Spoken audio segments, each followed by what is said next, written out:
the bar, I didn't see any key role models. Now, I know they exist, but I didn't engage with them, yeah?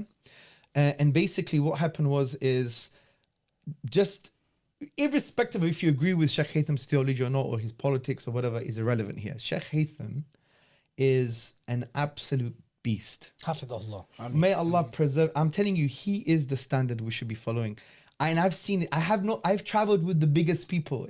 I helped create Du'at, yeah? And I'm telling you, Shaykh Haytham is such an inspiration. Like, I love him. SubhanAllah. I get emotional. Dude, let me tell you something, yeah? Shaykh Haytham would fast Mondays and Thursdays, even if he's ill and if he's traveling. He had diarrhea for 10 days in Pakistan. He mentioned it publicly, yeah? 10 days, he was still fasting. He said, I'm strong, I'm going to do it. He would do night prayers, I think every single night. I don't know how and when he sleeps, yeah? He would not complain. Like, some du'at, they would say 1 event a day, 2 events a day. And I thought I had high standards. Like certain travel requirements. Yeah, I would work really hard. Like I would try and work from like 7 a.m. to like midnight and try not to complain, yeah? Because if I worked for a business, for dunya, I would work even harder maybe. But in the da'wah, we should work harder, yeah? So that's why I want to try and work even harder. Shaykh Haytham, I was embarrassed, bro. His energy was constant. He was on point. He just recovered from cancer. Yeah, twice. He's not as young as me. And I'm like, what an inspiration, yeah? Always doing dhikr, always doing Quran, never wasting time. I don't think I ever saw him angry. Yeah, never saw him complain. Money, his scrupulousness with money, bro. Like, he could order other stuff for his iftar. I was in his hotel room.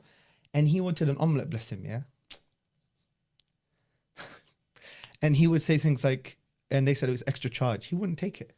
Because he didn't, and it was allowed because the organization would pay for him, but he wouldn't take it. He's like, why would I play with my akhirah like that?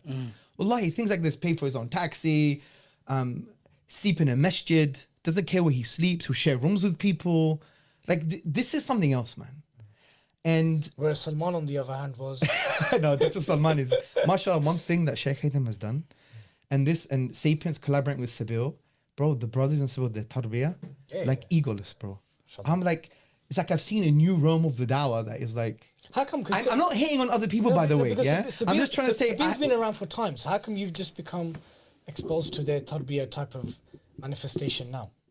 Because they've been around for some time. That's a very good question. I think it's because, I was... Is it the level of exposure you had, or the level of... No, it's not really. I think it's because, sometimes you're organizationally restricted, or sometimes, there's certain policies, and rightly so. Risk assessments. Yeah, risk assessments, yeah. And I think sometimes that becomes self-sabotage in the long run. I've said that for time. We create our own hurdles. No, I know it's needed, but we have to also realize that there is an element of self-sabotage as well, because if you really have a vision, like 10, 20 years, if we carry on like this, then what happens is you're not going to have effective change. Because I've used the list, we need clarity. So what we're talking about here is when that organization